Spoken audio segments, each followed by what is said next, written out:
in the court of public opinion, Jussie has lost. He's lost the fight in the court of public opinion. And that's where his battle is. Whether legally, if he has to go, whatever he has to serve, if it's jail time, if he has to do probation, if he has to pay, whatever. But in the court of public opinion, it matters. It matters. And he lost that because of how, and not his fault, maybe people were, I don't know what they were saying to him, how maybe because of his representatives, who knows. I don't know. But it was handled poorly. It was Is that the best that Don Lemon can do? Quote, it was, notice the passive tense, it was handled poorly. And everybody knows by now he surrendered. He's charged officially. He was indicted on Wednesday night, and it was charged officially, turned himself in, felony, disorderly conduct, filing a false police report, joined now by Joe diGenova, one of my dear friends and phenomenal, of course, contributor on Fox News and one of the top lawyers in the United States. And the victimology mindset, we're all a victim mindset, Joe. This is wrapped up an entire generation. And they think that if they're a victim, they'll be able to leapfrog over other people in their workplace and their jobs and maybe even get some money out of it. Don Lemon's statement last night was so embarrassing to someone who pretends to be a journalist on CNN. That network is in free fall from an intellectual and professional standpoint. That statement where Don Lemon, who is avowedly a gay black man, talking about another gay black man who has falsely accused the President of the United States of fomenting a false attack on him, you have to be really mentally disabled not to confront that the way Don Lemon did not. I mean, you have to, as a journalist, take it on head on, call Mr. Smollett, which I think is the way his name is pronounced, for what he is, a fraudster, a criminal now. And I must say, just listening to Don Lemon is like running your fingers on a blackboard, your fingernails. The man is an idiot. And I'm not talking about Smollett. I'm talking about Don Lemon. What is Robin Roberts going to say? I can't wait. I didn't see her this morning, so I don't know what she said. But all of them together are imbeciles. And I think see this.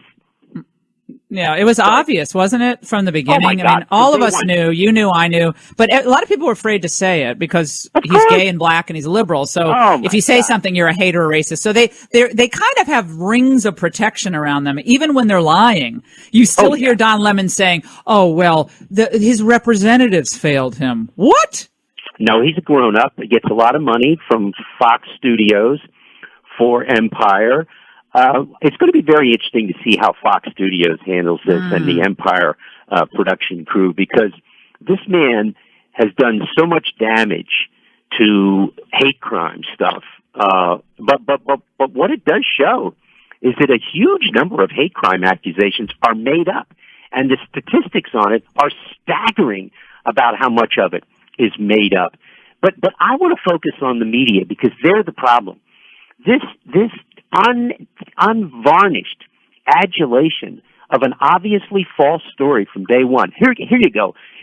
I'm a former United States attorney. I did homicide prosecutions and everything. You get all the information you can as quickly as possible. Okay, Mr. Smollett, we need your phone. No way, I'm not handing it over. End of investigation. Right there. Mr. Smollett, when you want to give us your phone, we'll talk to you. There's the door, you leave. This was so much, the cops in Chicago did a great job, and they knew this was a fraud from the very first meeting with him when he took them to the scene of the crime, as he alleged it to be, and pointed them to a camera. He said, I think that recorded it, and it was pointing the wrong way. Oh, no. I'm telling you, the left has, well, what they've done, and we'll get back to the superintendent of the Chicago police, who was fantastic today in his press conference. But what the left does, and this is kind of brilliant in a way of them, is that they take one issue off the table by pointing to another one. So it's the art of deflection. So here we have this Ralph Northam, who's the governor of Virginia, in a photo, and he's 26 with the KKK and blackface. And he's just waiting it out. If a conservative, can you imagine if a conservative politician had that same photo, he would have been out. He would have resigned, would have been out. But this guy's riding it out, after some momentary condemnation from Democrats and saying he should resign. That's all gone away. Then you get Justin Fairfax, the lieutenant governor, second in line, 2 women making allegations against him. The Me Too gals they're backing up. That story's over. Because they say, oh, look, Jussie Smollett, see, there's real hate crime, real racism exists. And look at what they did to Jussie Smollett. Now Jussie Smollett's turned out to be a fraud. So they're jumping on the Coast Guard, story, which is obviously a deranged freak within the Coast Guard, Joe, who was plotting, according to the documents seized, plotting to, kill, Democrat members of Congress. And they're trying to tie that to Trump. Well, here's the thing that people have to sort of appreciate and understand. The Northam getting a pass, along with Fairfax and the Attorney General, Herring, who wore blackface, all 3 of them, the 3 highest elected state officials in the state of Virginia, all Democrats, all engaged in racially outrageous, biased behavior plus sexual assault. It's a very fascinating combination of activities by 3 senior officials. Yeah. And yet the media has basically backed off. I was very happy to see this morning that the Black College where he was supposed to speak today, the Student Association withdrew the invitation and asked him not to come. Which I thought was fascinating. I thought they were going to give him a pass and let him come and have happy talk for a few hours and all that. But they would have none of it. But we are in a civil war in this country. There's 2 standards of justice, one for Democrats, one for Republicans. The press is all Democrat, all liberal, all progressive, all left. They hate Republicans. They hate Trump. So the suggestion that there's ever going to be civil discourse in this country for the foreseeable future is over. It's not going to be. It's going to be total war. And as I say to my friends, I do 2 things. I vote and I buy guns. And that's what you should do. Well, listen to this. This is from Morning Joe today, your favorite show. This Morning is Joke. Morning Joke. This is Mika Brzezinski talking about how the president is encouraging violence. Let's listen. There are mounting signs that this incendiary rhetoric is encouraging threats and violence against journalists at home and abroad. We've all known that Donald Trump and his words and his attacks about enemies of the people would lead to this type of behavior. This is now the 2nd time that we know about, from the pipe bombs to yesterday. But yesterday was obviously far more specific, far more dangerous.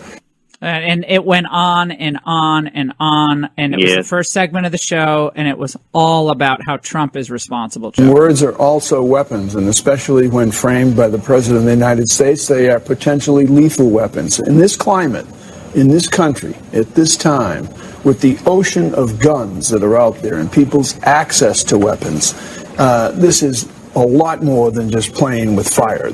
Meanwhile, Scalise is almost killed, and Bernie Sanders supporter does it, and they're like, "Well, that doesn't have to do with Bernie Sanders." So let's see. We have Mika Brzezinski, the woman with absolutely no brains, whose father gave us the Iranian hostage crisis. Joe Scarborough, who was known when he was in Congress as No-Show Joe for not ever attending any hearings when Republicans needed him on close votes, and then the guy who used to work for the Boston Globe. Whatever, the last guy that we heard Barnacle. Mike Barnacle, the plagiarist in chief at NBC News and MSNBC, those 3 morons making comments about the dangers of the President of the United States. There is nothing more dangerous to a country than a corrupt media, which misreports information, takes sides, and pretends that it's being objective. I would never call the press the enemy of the people. I would call the press the enemy of themselves. They are the enemy of the First Amendment. They are the enemy of free speech because they are doing everything in their power to subvert all those values by the way in which they are behaving. And to listen to some of them. I heard of the USA Today editorial chief, Susan Page, discussing McCabe And people on the panel were just terribly upset by what McCabe had done. They saw it for what it was, a coup d'etat, illegal activity, unconstitutional behavior. Do you know what Susan Page said? She said, well, all of that's true, but isn't it interesting that those FBI officials and DOJ officials were so concerned about the President of the United States as professionals? You have to be a loon to say that. You have to be absolutely disconnected from reality to so quickly move from sedition, which is what McCabe was engaged in, to a criticism, to a support for them as career civil servants being very concerned about the President of the United States. Well, guess what? It's not their job to be concerned about the President of the United States. That's why we have elections. And their side lost. I mean, this is, when you look at the array of journalists in this country who spout nonsense on television and write it every day, you have to be frightened. No, it's, and I've got to say, when you put someone like Jim Clapper, who's another person who should be in jail, Jim Clapper, of course, another deep stater, perjurer. Perjurer. He was on with Don Lemon, and again, pushing the McCabe narrative that Donald Trump was a Russian asset. Let's listen. Do you agree with Andrew McCabe? It's possible that the President of the United States, the President, is a Russian asset? Well, the way I completely agree with the way Andy characterized it, that it is a possibility, and that is a really painful thing to say. But I believe the FBI was institutionally obligated to do what it did, and that is to investigate and to initiate an investigation.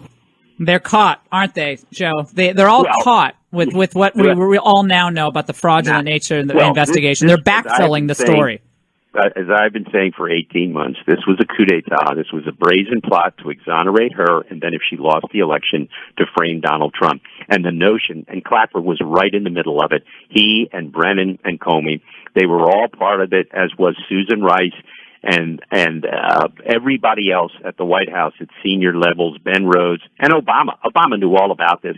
That's why people have to remember, on January the 20th, 2017, Susan Rice wrote a little email to the file saying, we all met here on January 5th with the President and the FBI director and the CIA director, and we said everything was done by the book because they knew when she lost, all of this was going to come out. And as far as I'm concerned, none of this will be settled until there is a federal grand jury investigating the coup. I don't care if McCabe writes 5 books. I don't care what happens to him with the U.S. Attorney's Office in the District of Columbia. I have no idea what they're doing with the referral for him for lying. What I care about is the coup. I want that investigated by a federal grand jury, and I expect the new Attorney General, Bill Barr, to do exactly that. And folks better get ready for it. Mr. Comey, Mr. Brennan, and Mr. Clapper better lawyer up because they're going to get subpoenas. Well, I would hope that Bill Barr takes this matter very seriously, because if this can happen to someone like Trump, you could see why it happens to other individuals who are inconvenient or politically palatable targets. Yeah, you want to marginalize people. You want to get them off the playing field. So you shoot out some subpoenas, you convene a grand jury, and then suddenly they're gone. And you don't have to deal with them anymore. And you've seen this with overzealous prosecutors across the country. But here's the thing: this is beyond serious. What was done to Donald Trump? What needs to be done is there has to be a legitimate federal criminal investigation of sedition. This was sedition. It wasn't treason because it doesn't meet the constitutional test, but it was pretty close to it. It was an attempt at a decapitation of a duly elected president. Now, the thing that really disturbs me, besides that, is here we have a new FBI director, Christopher Wray, who hasn't said a word about the state of the FBI. The guy, every time he appears in front of a microphone, he gives happy talk. Everything is just wonderful. There are great people here at the FBI. Well, Mr. Director, we all know that. He's never stood up and given a speech to all the employees where he condemns what happened and tells them we're going to ferret it out and we're going to fix it. The last time he gave an employee-wide video cast to the employees was, now get this, during the shutdown, where he said, and I quote, "I've never been angrier than I am today about the fact that you're going to miss a paycheck," end quote. Now, can you imagine J. Edgar Hoover or Bill Webster ever doing a video broadcast to the employees to complain about their paychecks? This guy is the biggest empty suit in Washington. It is disgraceful that he is the FBI director during this period of the greatest challenge that the Bureau has ever faced. And by the way, the FBI employees view him as an empty suit. They think he's an embarrassment. So, would you think Barr is going to move to replace him? The president will replace him? No. Bill Barr can't take that on. I mean, this was a terrible mistake that was made by the Bush people who are running personnel for this president. He was recommended by all sorts of people. He's great. Chris Christie is responsible for Chris Wray because Chris Wray represented him in Bridgegate and got his fanny out of the flames and took his phone and hid it from federal prosecutors for 6 months. Listen, Chris Wray is he leaves, and guess who arrives to take his place? Sally Yates, down at their big law firm in Atlanta. Oh my God! She was the Spalding.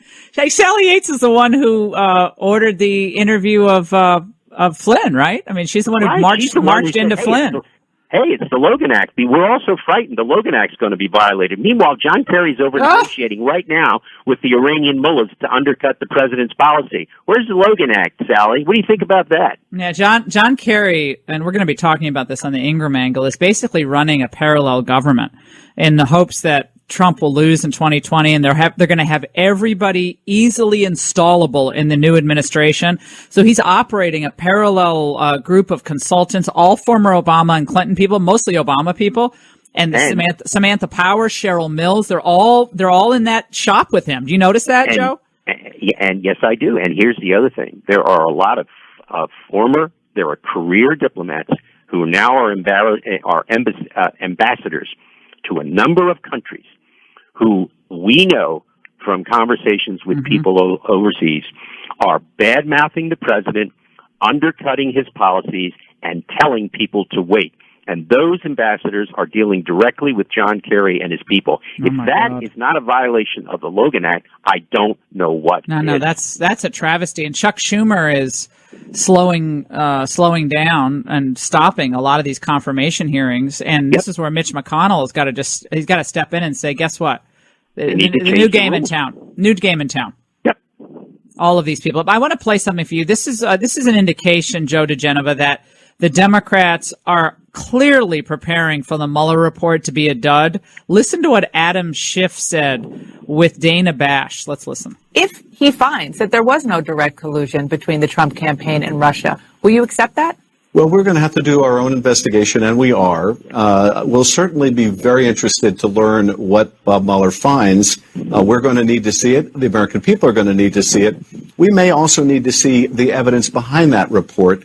There may be, for example, evidence of collusion or conspiracy that is clear and convincing, but not proof beyond a reasonable doubt. So here we go. They're going to have their own investigation, and they're looking for a preponderance standard of evidence, or more, or 51%, or whatever you want to call it. Yeah. Well, you see, this is what happens when you have a speaker like Paul Ryan, and you lose the House because you had a speaker who had no cojones. And by the way, I've always been convinced that Ryan actually thought that there was Russian collusion, and that's why he put a kibosh on subpoenas by Goodlatte and Gowdy and all those people. They, of course, went along without complaining, so shame on them. And I'm glad that both of them are gone, both Goodlatte and Gowdy, because I really believe they did a terrible disservice to the country by not insisting on subpoenas. Just absolutely outrageous that Ryan did this.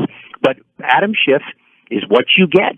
Republicans don't know how to fight. Ryan wouldn't allow the Republicans, except if it hadn't been for the Freedom Caucus, we would be nowhere near knowing what we did. And of course, my great hero, Devin Nunes, who was abandoned by Ryan with that phony ethics investigation when he discovered the unmasking that had gone on by Susan Rice and others. So when all is said and done, Adam Schiff was given permission by Paul Ryan to do what he's doing now. And shame on Paul Ryan. No, it's that's despicable. I mean, Paul Ryan's big focus was making sure he got home on the weekends. Remember that was part of his deal, becoming speaker. He had to go home on the weekends. Yeah, great. Well, for a second I heard that. I'm like, okay, Washington leaves Mount Vernon for Valley Forge with his 11,000 troops. Right. Sleeping on a cold floor. Everybody's dying. Washington leaves home for years. And Paul Ryan can't be away from home for a weekend. I mean, that was the best. Hey, I'm going to ask you one other question about Smollett while we have you, Joe diGenova. Uh-huh. When Smollett's lawyers made the comment that they made a few days ago that he was being victimized all over again, and this was after a lot of this information about the brothers had already come out, Is there ever a danger of a legal representative, an officer of the court, himself or herself perpetuating a fraud on the court of public opinion? Is there any, or is there just so much running room that lawyers have representing clients that they're always going to be okay? Well, first of all, most bar associations don't ever go after lawyers unless they're Republicans. They never go after Democrats. Bar associations are traditionally extremely liberal, very lefty. And they basically leave Democrats alone. And I'm assuming this lawyer is a Democrat. Yeah, there are two lawyers and Garagos. And Garagos, another winner. Well, Garagos is just a show horse screwball. I mean, just a really hot dog guy. But the bottom line is those comments are essentially prejudicial. They're criticisms of the police. But I don't believe that. I mean, sometimes lawyers can step over the line and say something that will be usable against their client.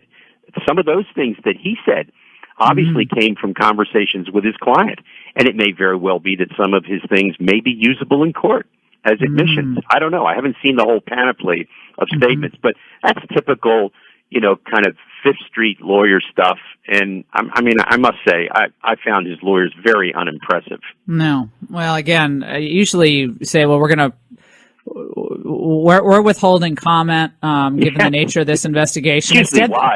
Instead they're out there saying, well, he's been victim. Client is so obviously guilty. Yeah, no, it's well, this is preposterous. But I love how they got off that Northam and Fairfax using Smollett. Now they want to get off of Smollett's story by using the Coast Guard would-be assassin. So it's always the art of deflection and distraction on the left. Joe diGenova, it's always great to talk to you. Thank you so much. You make us learn and laugh, and it's just always a wonderful journey with Joe diGenova, former U.S. Attorney in the District of Columbia.